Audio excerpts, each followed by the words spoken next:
Very good evening to you with Sports Night. I'm Damien Best. Well, a hat trick from Anaya Strubsole allowed England women to completely steamroll and eliminate South Africa women in their Group A clash in the ICC Women's World Cup in St. Lucia. Playing at the Darren Sammy Stadium this evening, England restricted South Africa to just 85 in 19.3 overs. Strubsole finished with 3 for 11, while Natalie Skiver finished with 3 for 4. Chloe Troyon was the top scorer for South Africa with 27. Well, in reply, England women reached the target in 14.1 overs, scoring 87 for 3 to win by 7 wickets and move to the top of the table on 5 points. Danny Wyatt top scored with 27. Captain Dane van Niekerk was the pick of the bowlers with 2 for 13. Well, the Windies women are 1 away from advance into the semi-finals of the World Cup, and they're looking to do just that tonight in their ongoing matchup against Sri Lanka women at the Darren Sammy Stadium in St. Lucia.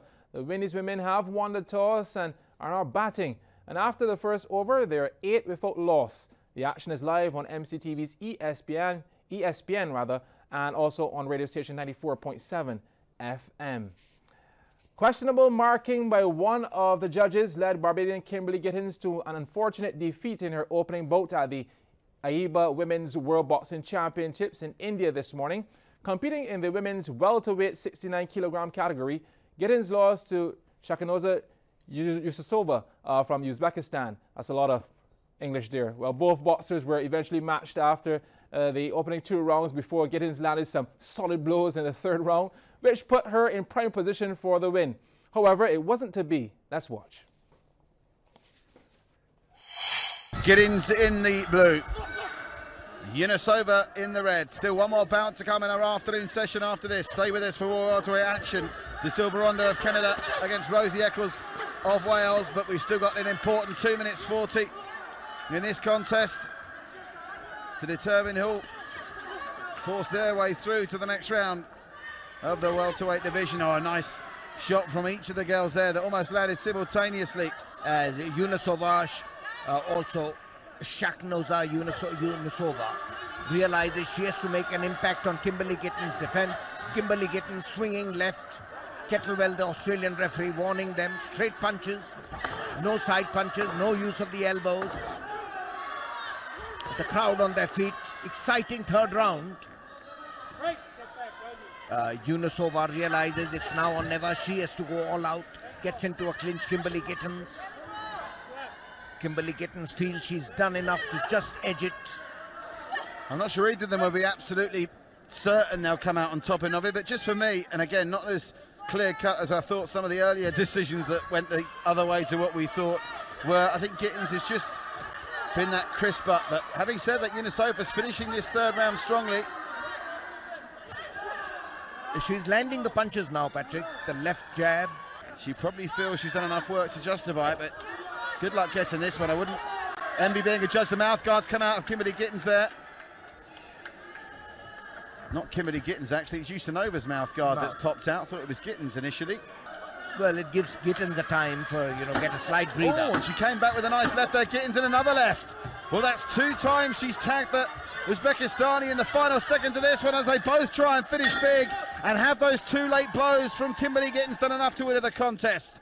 We'll have to go to the cast to find out, Novi. There we see swaying punches, swaying away Kimberly Gittins. Well, I give it to Gittins for mine, particularly with those couple of solid lefts at the end of the 3rd round, but not clear-cut by any stretch. They're taking a while to get the gloves off Kimberly, then she'll be back to the middle where her opponent, Shaknoza Yunusova, is standing by. All right, so ladies and gentlemen, the winner on points by split decision. Split decision. Zendo, red corner. Oh, it's gone the way of Uzbekistani, and Kimberly Gittins is understandably not impressed. Desperately close on 4 cards. Well, Christchurch Foundation and the St. Michael's School are through to the final of the Barbados Secondary Schools Netball League Under-19 competition after victories yesterday. CBC's Kamal Haynes reports. First semi-final game, Foundation in the yellow taking on Leicester Vaughan. The defending champs leading 13-5 in this 2nd quarter, and goes with a chair chase extends the lead. Leicester Vaughan responded immediately at the hands of goal shooter Denisha Davis, converting one of her 8 goals from 16 attempts. Davis converted the back-to-back goals for the Cane Garden girls to keep her side in the game. And when it wasn't Davis, it was goal attack Emisha Barrow, who netted 11 from 13. But Foundation had everything in sync, footwork and precision passing successfully reaching the intended destination. On this occasion, goal attack Brianna Holder aims and hits her mark. Foundation would lead by 11 at the half, 23-12, Chase making it look easy. Third quarter, and Leicester Vaughan came out determined, finding the net first. Davis sinks it in. But Foundation resumed regular programming, working the ball from backcourt and finding the sharpshooter Holder. She nets one of her game-high 29 from 34. There was no stopping the Foundation girls, who simply kept on piling the goals. Chase bags another as Foundation went on to take the third quarter 36-19 and the game 51-22, advancing to the final. Second semi, Springer in the blue and yellow versus St. Michael. SMS leading 15-8 in the second quarter, and goal shooter Vivica Adamson, looking to keep the pressure on, takes a nasty fall. She recovers well and finds the net to claim the goal. Springer were down and kept the drive to deliver. Goal shooter Jada Smith misses, but a goal attack Tricia Phillips was there to correct the error. Springer looked determined to erase their deficit. Smith's shot is good. She had a game-high 22 from 31. But the girls from Martindale's Road refused to give up on their lead and extended it to 7 at the half, 19-12. Goal shooter Tower Lord nets one over 20 from 27. We skip to the final quarter. Foundation leading 31-25 after taking the third 25-21. And Addison converts once more, adding the proverbial salt to the wound. They would go on to take the game by an 8-goal margin, defeating Springer 35-27. Samuel Jackman Prescott Institute of Technology won an entertaining matchup against Harrison College when the Mass United Schools basketball knockout competition continued last evening. Playing in the Pine, SJPI never trailed in the contest and eventually pulled away to win by 20, 85-65. SJPI in blue up against Harrison College. Renico Brewster from beyond the arc. Help from the rim and backboard, that's 3. Rashid Maynard went berserk in this game. Slices through the key, circus shot, but gets the job done. Then the green light to shoot from the left wing. Silky smooth, finished with a game high 32 points. Harrison College not down and out, keeping tabs on their opponents. Bullet pass to Kyron Alexander, he finishes, led the team with 22 points. But Maynard had that 20-20 vision going on. Sniper's touch from the promised land, beauty. Well, despite all that, College were still hanging around, down by just 4 points at halftime, freeing up the big man Alexander for the easy bucket. He wasn't done just yet, ending the half on a high. From upstairs, Sugar. Harrison College 36, SJPI 40. Change of ends for the second half. Big block on Deroney Hurley. Alexander running the court. Question mark on the handling, but 4 stars for the finish. The other double-digit contributor who had a big heart was Chikosi Borde, the steal. Given the opportunity to cash in, layup 2 of his 12 points. Very next play, he was sprinting up the court unimpeded. Fakes the socks off Hurley. Clever, 2 more. But SJPI held firm to extend their lead in the third. Hurley putting the defense on notice. Dish to Tyreek Harewood. He wears the number 12, and that's exactly how much he scored in this game. Hurley put up good numbers too. 19 points all alone. Sets himself, that's a dagger. 3 more. SJPI eventually closing this one out handsomely, winning 85-65 against Harrison College. Meanwhile, the Lodge School defeated Combermere B to advance to the other semi-final of the school's knockout competition. Playing at Waterford, the Lodge won the game by 6 points to earn a matchup with Combermere A. The Lodge School in white taking on Combermere B. Ball movement from the visitors. Kemar Ben, baseline high off the backboard for 2 of his 14 points. At the opposite end, Nathan Moore making his presence felt in the paint. Fortunate to get the rebound here, and it finally drops in. Anthony Maynard was one of 3 double-digit contributors. Fights his way to the hoop for the left-handed layup, had 12. 2 plays later, Maynard gets fancy off the fast break, reversal, and count it. Then Michael Tanis eyes his moment, Euro step, teardrop, milks the rim for 2. Joint high scorer with 14 points.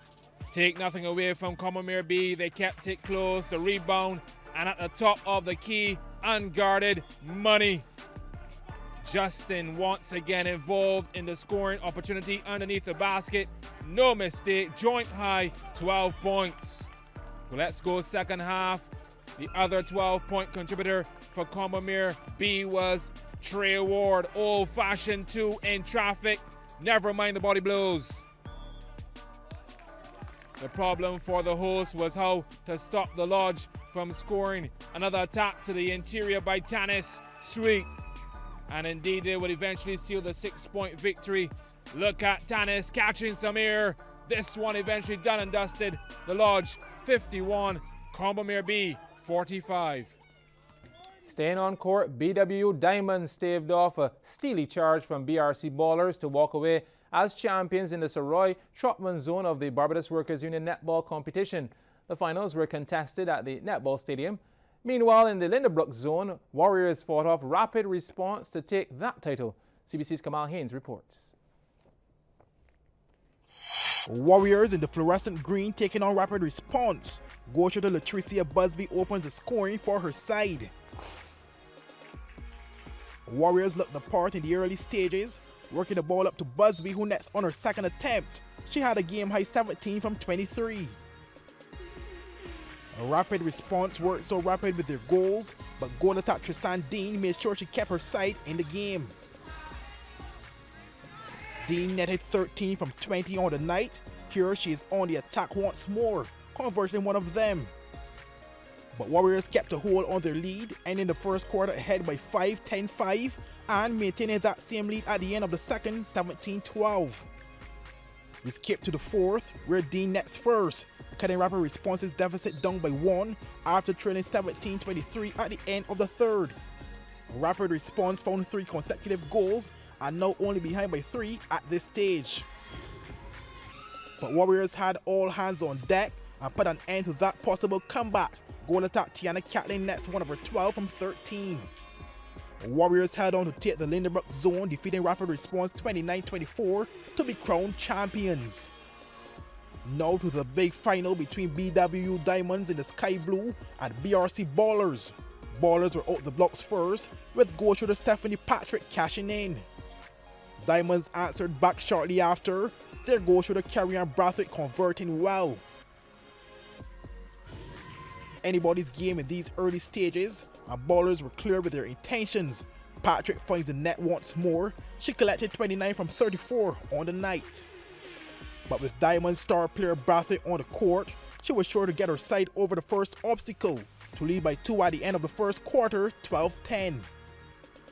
The start of the second quarter was similar to that of the first, with Patrick quick to reduce the deficit to 1. Brathwaite, who had a game-high 37 from 56, kept the pressure to a manageable level for Diamonds with Ballers on their backs. Brathwaite found goal after goal as the lead started to stretch, putting Ballers on the back foot. Diamonds would lead by 6 at the half, 26-20, with Brathwaite carrying most of the weight on her shoulders. We skip to the fourth quarter, Diamonds ahead 37-29, and Brathwaite continued the fight, converting once more. Ballers knew with time on the clock the comeback was still possible, and goal attack Emisha Barrow contributed to the cause, netting one of her 10 from 18. But all efforts were overshadowed as Brathwaite kept on hitting the target to keep her side in front. Diamonds held on to take the game by 4 goals, winning 46-42 to be crowned the Sir Roy Trotman Zone champions.